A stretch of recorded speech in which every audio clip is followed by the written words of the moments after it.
بالله السميع العليم من الشيطان اللعين الرجيم بسم الله الرحمن الرحيم قال الله سبحانه تبارك وتعالى في كتابه المبين وهو أصدق الصادقين إن كنتم في ريب مما نزلنا على عبدنا فأتوا بسورة من مثله وادعوا شهداءكم من دون الله إن كنتم صادقين.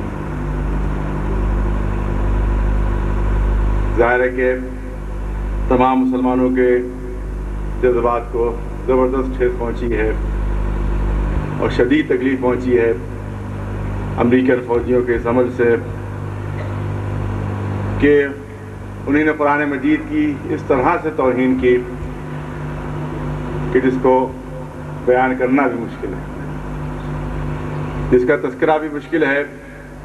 مسلمانوں کی حمیت کو للکارا ہے، مسلمان کی غیرت کو چیلنج کیا ہے کہ اس کے تحت اس نے یہ کام انجام دیا. کس نفسیات کے تحت یہ کام انجام دیا؟ آپ یاد رکھیں کہ قرآن مجید کا چیلنج ہے، قرآن مجید کا دعوت مقابلہ ہے کہ اگر تمہیں یہ شک ہے کہ قرآن اللہ کی کتاب نہیں ہے تو اس قرآن مجید کے ایک سورے کا جواب لے آؤ. کبھی کہ پورے قرآن کے جواب نہیں لا سکتے تو 10 سوروں کا جواب لے آؤ. پھر چیلنج کو اور کم کر دیا گیا کہ 10 سوروں کا جواب نہیں لا سکتے تو ایک ہی سورے کا جواب لے آؤ، اور اس کے بعد اور گھٹایا گیا، توجہ رہے، اور گھٹا دیا گیا. پھر اعلان ہوا فَلْيَأْتُوا بِحَدِيثٍ مِثْلِهِ. اگر پورے سورے کا جواب نہیں لا سکتے ہو تو قرآن مجید کی ایک آیت ہی کا جواب لے آؤ. قرآن مجید کی ایک آیت کا بھی جواب لے آؤ. یاد رکھیں آپ کہ یہ چیلنج آج سے 1400 سال پہلے بھی تھا، آج بھی ہے اور کل تک رہے گا، اور جب تک دنیا ہے موجود، جب تک زمین پر انسان موجود ہیں، یہ قرآن کا چیلنج موجود ہے. قرآن مجید کی ایک آیت کا جواب لے آؤ. آپ جانتے ہیں کیا ہوگا اگر آج کل پرسوں 2 دن بعد 10 دن بعد 6 مہینے بعد سال بھر بعد قرآن مجید کی ایک آیت کا بھی اگر جواب آ جائے تو جانتے نتیجہ کیا ہوگا؟ قرآن کی سچائی ختم ہو جائے گی. ایک آیت کا بھی اگر جواب آئے تو قرآن کی سچائی ختم ہو جائے گی. قرآن کی سچائی ختم ہو جائے گی تو رسول کی رسالت ختم ہو جائے گی. رسول کی رسالت ختم ہو جائے گی تو اسلام کی حقانیت ختم ہو جائے گی. تو جب اسلام کی حقانیت ختم ہو جائے گی تو پھر مسلمانوں کو کوئی اور دین اختیار کرنا پڑے گا، کوئی اور مذہب اختیار کرنا پڑے گا. میں نے کہا کہ بہت اہم چیز ہے جو آپ کے سامنے پیش کر رہا ہوں. اگر قرآن مجید کی ایک آیت کا بھی جواب ہو جائے گی، رسول کی رسالت ختم ہو جائے گی، اس کا مطلب یہ ہے کہ بظاہر اسلام کو ختم کر دینا کتنا آسان ہے. اسلام کو مٹا دینا کتنا آسان ہے. پورے قرآن کا جواب نہیں مانگا جا رہا، قرآن کی ایک آیت کا جواب لے آؤ. قرآن مجید کی ایک آیت کا جواب لے آؤ. اسلام ختم ہو جائے گا، ہمارا دین ختم ہو جائے گا، رسول کی رسالت ختم ہو جائے گی، قرآن کی صداقت ختم ہو جائے گی. تو اسلام کو مٹانا کتنا آسان، کتنا سہل. تو میں یہی کہنا چاہتا ہوں ان امریکن فوجوں سے، یا امریکن حکومت سے، یا اسلام دشمن طاقتوں سے کہ اسلام کو مٹانا چاہتے ہو، اسلام کو ختم کرنا چاہتے ہو تو یاد رکھو کہ اسلام کو ختم کرنے کے لیے نہ کسی امریکن بحری بیڑے کی ضرورت ہے، نہ کسی ایٹم بم کی ضرورت ہے، نہ کسی ہائیڈروجن بم کی ضرورت ہے، نہ کسی لشکر کی ضرورت ہے، بلکہ قرآن کی ایک آیت کا جواب لے آؤ، اسلام ختم ہو جائے گا، اسلام مٹ جائے گا. ایک آیت کا جواب لے آؤ.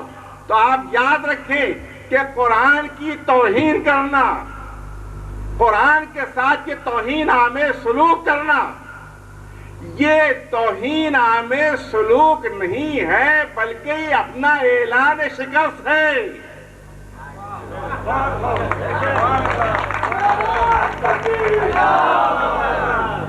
یہ اعلان شکست ہے کہ ہم توہین تو کر سکتے ہیں قرآن مجید کی، مگر قرآن مجید کی ایک آیت کا جواب نہیں لا سکتے۔ یہ مسئلہ ہے سامنے۔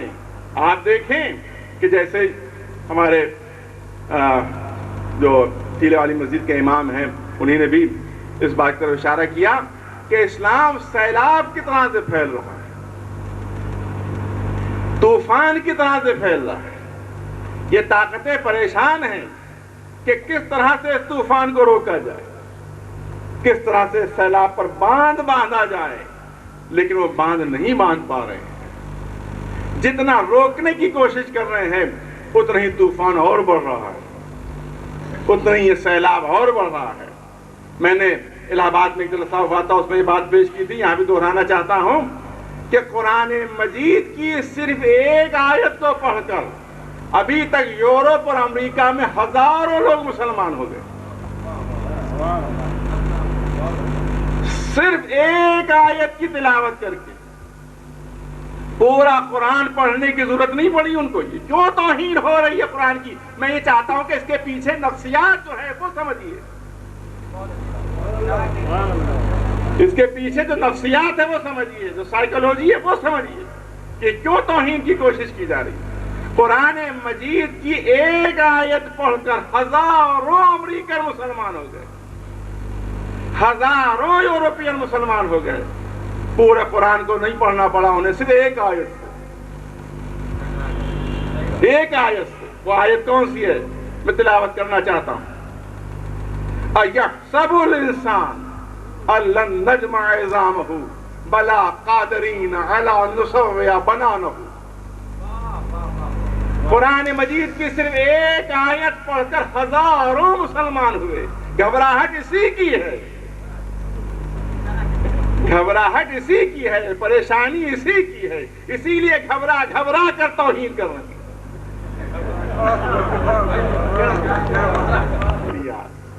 اپنے نوجوانوں کے لیے میں پہلو عرض کر رہا ہوں، ہمارے بزرگوں کو تو معلوم نہیں ہے۔ اس میں جو پہلو ہے بلا قادرین علی ان نسوی بنانہ، تم یہ سمجھتے ہو کہ ہم انسان کو دوبارہ خلق نہیں کر سکتے؟ ہم اس کی ہڈیوں کے اوپر دوبارہ گوشت نہیں لا سکتے؟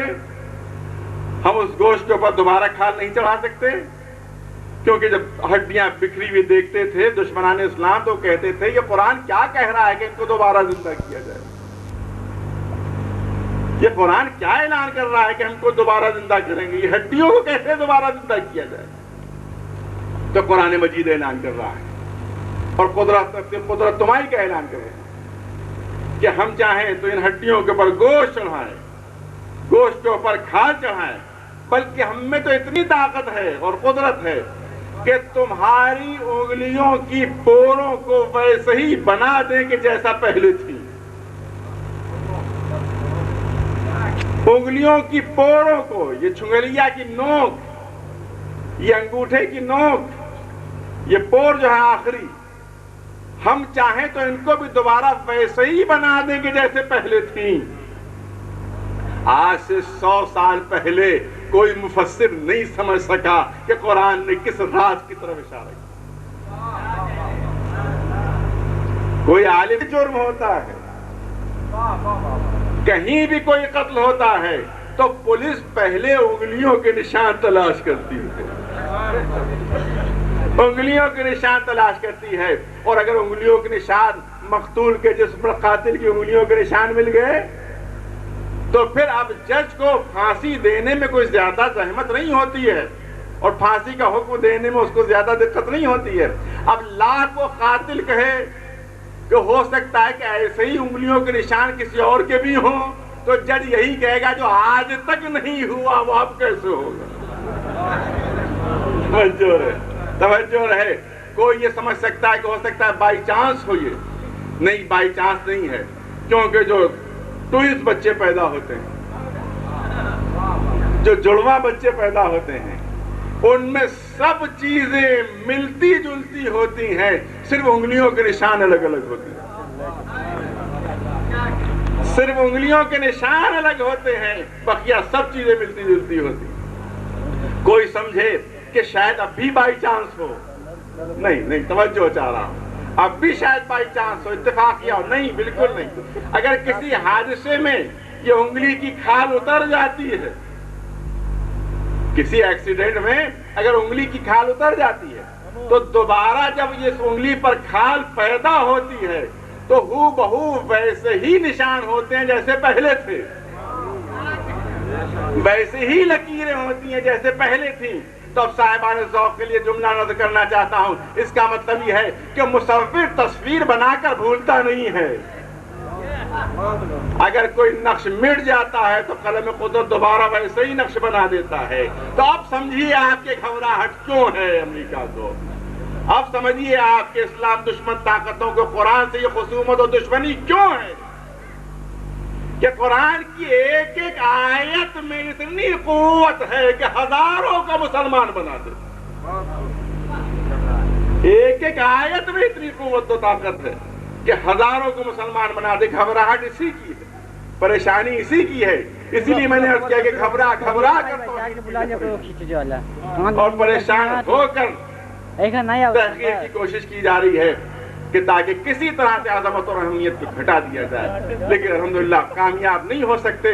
میں پھر مثال پیش کرتا ہوں آپ کے سامنے کہ ایک اسلام دشمن بادشاہ نے، توجہ سے سنیں آپ حضرات، اسی سے اندازہ ہوگا کہ آئندہ امریکہ کے کیا حشر ہونے والا ہے۔ میں اس اسٹیج سے ایک پیشین گوئی کر رہا ہوں، اور وہ پیشین گوئی تاریخ کے سہارے، وہ پیشین گوئی تاریخ کے سہارے۔